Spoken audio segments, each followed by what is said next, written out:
There are an endless number of ways to talk about Donald Trump, the first Trump presidency, the imminent second Trump presidency, Donald Trump's dominance of American political life and therefore political life in the West over the last almost full decade now, and 4 more years presumably are coming. There's so many things that one can say about it. I don't think there's any question that Trump is one of the most, if not the most consequential presidents of our lifetime. That's neither praise nor critique. That's just an observation that I think is undeniably true. The impact that he has had on media, the impact that he's had on political coalitions, the impact that he's had on policy, on political culture throughout the West and beyond, I think is far beyond any other specific president. Maybe Richard Nixon is the president who competes with him in terms of how consequential he was and his presidency was, for better or for worse. But I would say Trump is probably the most consequential. And the main reason for that, in my view, is how much he deviates from prior presidential patterns, certainly in the modern political age. He deviates comportmentally, he deviates rhetorically, he deviates ideologically, and he just deviates in terms of the entire way that he presents himself, the entire way that he speaks and acts, the things he says, the way he treats media. And in a way that makes it exciting to pay attention to journalism, to pay attention to politics, because it is a kind of transformative moment. Whatever you say about Donald Trump, you cannot say he's an ordinary political figure or an ordinary president. One of the things I think is most worth noting about Trump, the thing that for me has always been a vessel of potential, a reason why I think that there's something not only interesting but positive in Trump's emergence on the political scene, is precisely the fact that, unlike virtually every president from either political party in my lifetime, who was sort of a person that you just wind up and they reflexively embrace the most sacred authorities of DC's power centers, in part because they are byproducts of them. They're sort of strivers, people who have been training their whole life to become president. They're trained above all else in how to say and believe the things that advance their careerism and their self-interest and their political agenda. They just are reflexively unrevolutionary, eager not to alienate powerful people, and therefore they're very reliable vessels for establishment dogma. Trump has spent his entire life doing exactly the opposite. The fact that he wasn't even in politics at all, in any elected capacity as a candidate, basically until 2016, when he was 72 years old, 71 years old, I think is what enabled him to be so willing to just reject ideas and positions and pieties that presidents previous to him, major presidential candidates previous to him, would never even dreamed of rejecting, just because the cost is too high, the anger on the part of powerful and influential people is too intense. And yet, for whatever reasons, Trump is constituted in such a way as to not really care about that. I think he does crave, at a certain level, gaining approval and being liked, but there's a bigger part of him that is willing to incur the wrath of the people who are most powerful. And as a result, this unpredictability, what I began by talking about, I think is central to Trump, to understanding who he is, what he's done, but also the potential that his presidency, both the prior one and his candidacy in 2020 and now his second presidency in 2025, in order to understand it, I think that is the crucial characteristic, this idea of unpredictability. My longtime colleague, the investigative reporter Jeremy Scahill, with whom I founded The Intercept, and is now at Drop Site News, which he created with Ryan Grimm and left The Intercept to do so, is obviously somebody who's not a fan of Donald Trump. I think Jeremy is very squarely situated on the left. He's a hardcore critic of the Democratic Party, but he's generally done his politics and his journalism on the left-wing sector of American political life. And yet, in October of this year, just a month before the election, he went on to Counterpoints, the Counterpoints show, and he talked about this attribute of Donald Trump that not only makes him unpredictable, but fills him with potential to destroy the worst parts of Washington that otherwise, in the absence of Trump, would be invulnerable. Here's how Jeremy described it. Donald Trump is in power. I mean, now this goes to your other question. This happened to Ryan too. When Trump was president, I mean, clearly Donald Trump is not someone who represents much of my worldview, but there were elements of Trump's foreign policy that represented a departure from what we saw under the 8 years of Barack Obama, or kind of the elite consensus in Washington, D.C. And anytime we would point out, like I did a story at one point where I was talking about Trump's kind of stated opposition to forever wars. And I wrote something and did a podcast on it that said that Trump might be our best bet to actually get out of some of these. And I was making a complicated argument that had to do with the nature of this alliance between the neocons and the Democrats, and how Trump, whatever you think of him, represented, Cy Hirsch said at the time, as a circuit breaker. This isn't to praise him, it's to state facts. Well, people went completely nuts. Oh, Scahill is pro-Trump. Oh, you called Trump the dove. I never called Trump the dove. The guy expanded drone strikes. He used the mother of all bombs. He assassinated Qasem Soleimani. I mean, Trump was a highly militaristic president, but he had certain basic things that he had put on record that were a departure from the way that Democrats and Republicans talk. And I think we have an obligation to point that out and not just treat it as, Orange Hitler is coming back into power. Like, we have a responsibility to say what's true and what's not. Now, you can quibble with certain characterizations, but the core point, I think, is not just so important, but so true. The mere willingness of Trump to disrupt the DC bipartisan consensus that has dominated Washington for decades is intrinsically valuable, even if the way in which he deviates is a way that, if you think he's going and making things worse or going in the wrong direction, just the fact that he's willing to unravel this entrenched, ossified stability that has dominated Washington ideology for decades. They create theater about certain kinds of disagreements. We have talked before about how, in fact, last night, about how Joe Biden, in the context of giving Liz Cheney a presidential medal, in 2008 said Dick Cheney is the most dangerous vice president this nation has ever had. He's a threat to all things decent, all things constitutional. That was what all Democrats were saying about Dick Cheney. And then just a few years later, when Dick Cheney's bust, his marble bust, was unveiled to sit in the House of Representatives, Joe Biden not only eagerly went as the vice president, but heaped praise on Dick Cheney and said, I have the secret to share with you. I like Dick Cheney. And then, of course, Dick Cheney ended up endorsing Kamala Harris, as did Liz Cheney, and Liz Cheney became an icon and a hero of the Democratic Party because this bickering is all theatrical. They call each other names in public to give the illusion that they're at each other's throats, to make people think that the two parties are irreconcilable. It's the same thing with George W. Bush and Nancy Pelosi, who used to say the most vicious things about each other. But all along, according to Nancy Pelosi's daughter, Christine, George Bush was like a member of the Pelosi family. They loved each other, Nancy Pelosi and George W. Bush, and still do. It is a ruling class that finds self-identity in one another far more than anybody else. And that's what Trump, more than anything, has disrupted. Not completely, not perfectly, not entirely, but far more than any other viable political candidate. As Jeremy said, Seymour Hersh, and I think this is the perfect description, called Trump a circuit breaker.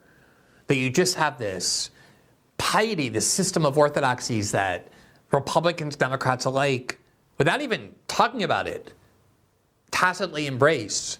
We rarely hear about the debates where the two parties agree because they agree, and so the media just doesn't even pay attention to it. And so it creates the misperception that the two parties disagree on everything, because the only time we hear the media covering the two parties is when they disagree.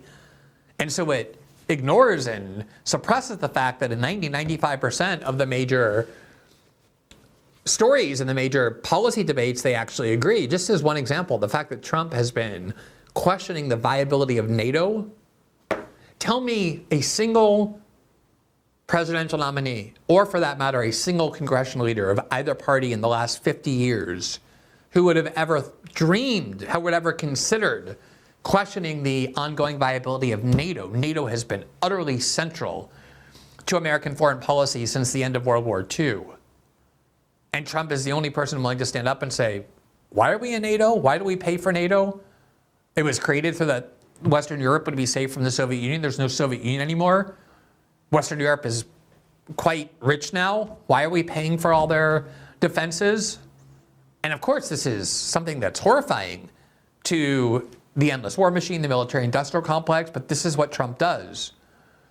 And that is why it not only makes his administration so full of potential, but also it makes it very difficult to anticipate what he's going to do, because that's not the only part of Trump. There's also parts of Trump that came from American elite sectors. He's spent almost all of his life as a famous billionaire. He was a highly paid and valued television host for NBC News for a full decade before he went into politics. So it's not like he just came out of a union hall somewhere in Western Pennsylvania. There is a part of him that also shares that elite consensus, but for all sorts of reasons that I indicated earlier, there's a big part of him that is highly disruptive of it. You just don't know exactly where the disruption is going to come from, or how it's going to manifest, or when it will. And that's what makes predictions so difficult, but it also makes the potential so much higher than it is for the ceiling, so much higher than it is for any other presidential candidate, at least ones that have been viable candidates. Now, one of the sort of traditions of Washington punditry is that after a president wins an election, you try and read the tea leaves of who their nominees are. Oh, they're picking nominees who believe in this, who are characterized by this approach. And generally, it's a very coherent picture. There's, of course, some token exceptions. If Democratic wins, they're going to pick mostly centrist and people from the right wing of the Democratic Party, but they'll throw a couple bones to the left-wing base, like the Secretary of Labor or the Secretary of the Interior. But in general, you can get a coherent view. With Trump, you absolutely cannot. Some of his appointees, his most important appointees, are the exact kind of people who Ron DeSantis would have appointed, Mitt Romney would have appointed, John McCain would have appointed, putting Marco Rubio as the Secretary of State, putting Elise Stefanik as the ambassador to the UN, Mike Huckabee as the ambassador to Israel, people like his national security advisor, Mike Waltz. These are all very traditional, hawkish political figures who have long embraced foreign policy consensus in the United States, but then you put them alongside people like Tulsi Gabbard, who he chose to lead the intelligence community. He obviously tried to put Matt Gaetz as Attorney General, but that was a bridge too far, though not really for ideological reasons, but for ones of scandal and personality. RFK Jr. is the Health and Human Services Secretary to run the entire healthcare apparatus in the United States, the public health policy apparatus. People like Pete Hegseth at the Department of Defense.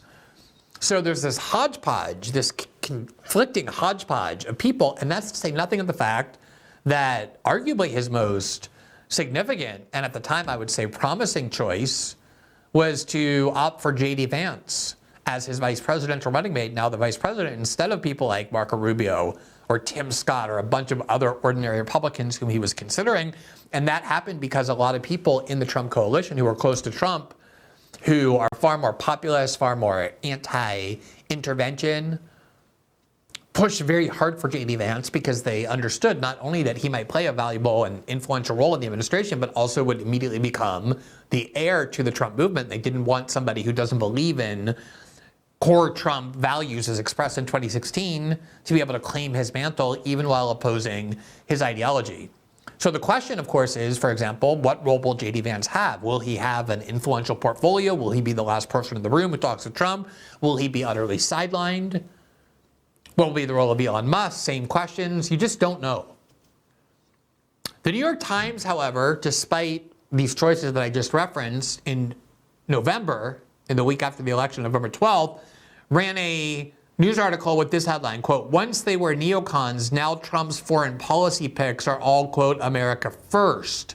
President-elect Donald J. Trump is considering nominees who fit more comfortably within his often erratic worldview in which deal-making reigns over ideology." Now, I don't think that's true, but it tried to make the case that the most important characteristic for anyone to gain Trump's trust is loyalty to Trump. And so even hardcore hawks and neocons like Rubio, like Elise Stefanik, like that whole crowd, have begun to mold and shape their advocacy to more comport with Trump's worldview than their own worldview, whether that's fraudulent the way it was for Mike Pompeo and Nikki Haley, who also earned Trump's trust despite being completely adversarial to his worldview, or those generals like General Mattis and General Kelly.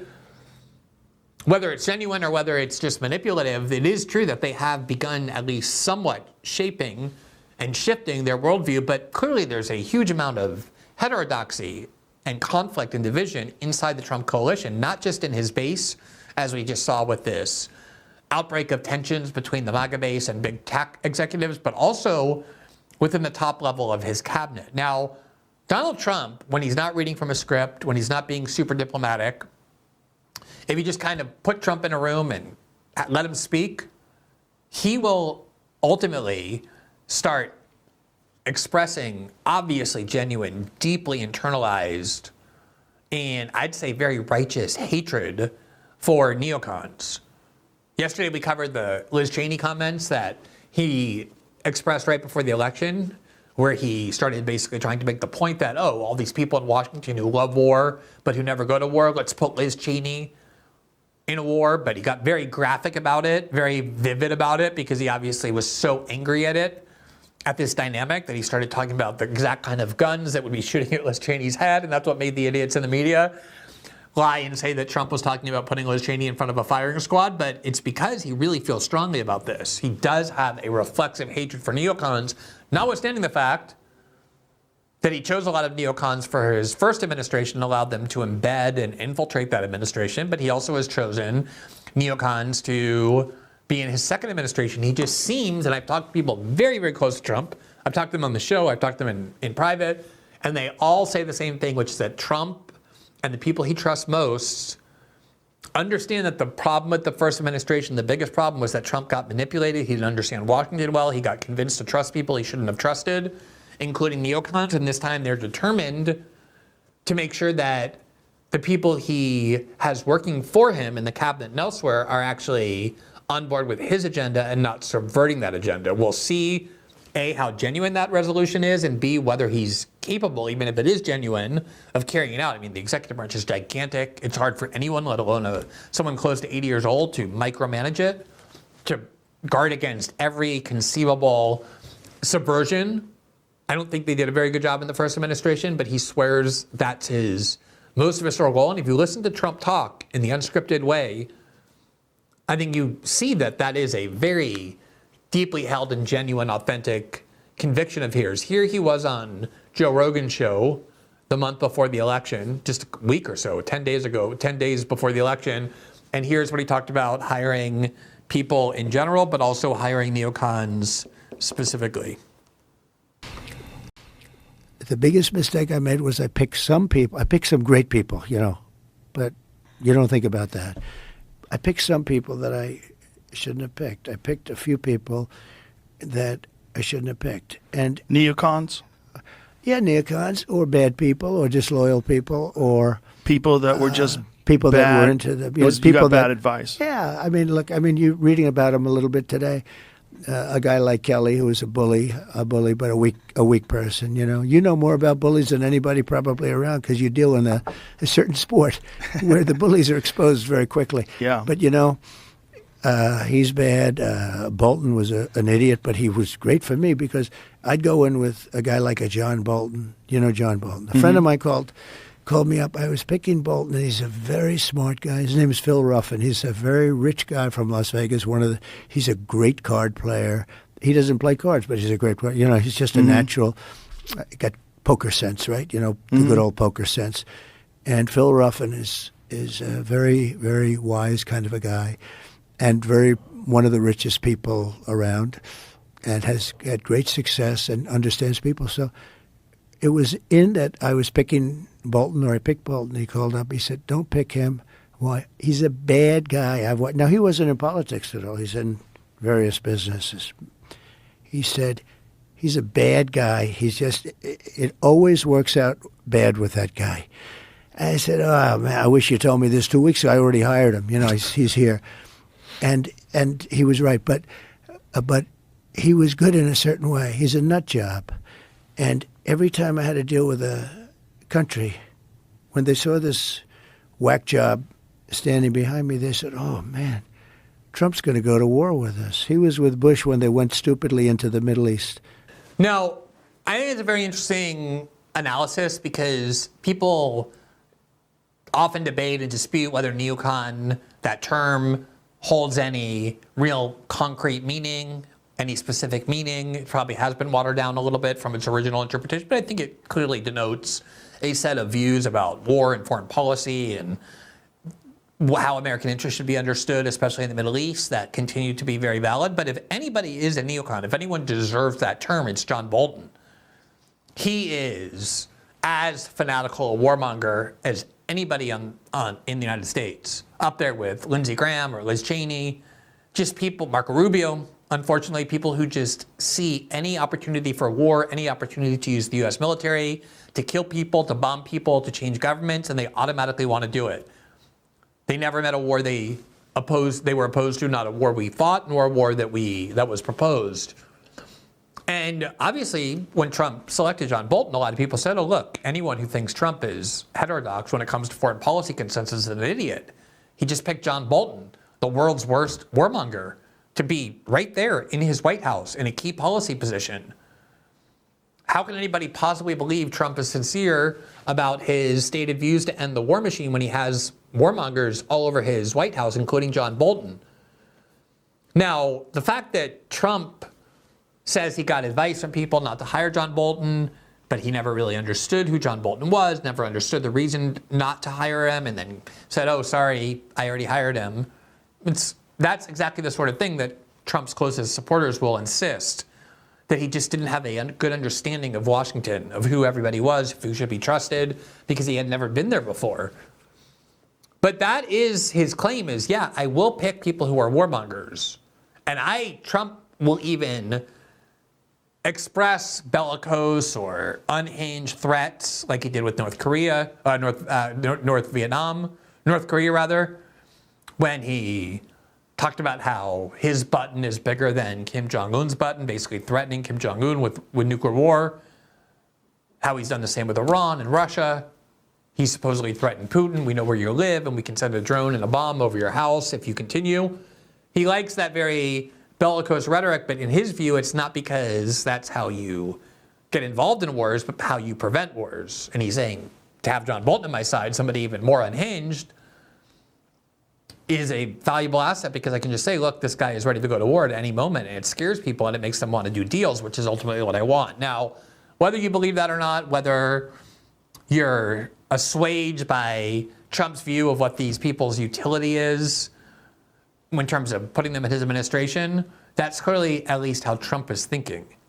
And I think it's a valuable insight into the way he thinks about these appointees. Not that everyone has to have a wrong record of thinking exactly what he does, but that they have to have some utility to him in terms of what he wants to achieve. Thanks for watching this clip from System Update, our live show that airs every Monday through Friday at 7 p.m. Eastern, exclusively on Rumble. You can catch the full nightly shows live or view the backlog of episodes for free on our Rumble page. You can also find full episodes the morning after they air across all major podcasting platforms, including Spotify and Apple. All the information you need is linked below. We hope to see you there.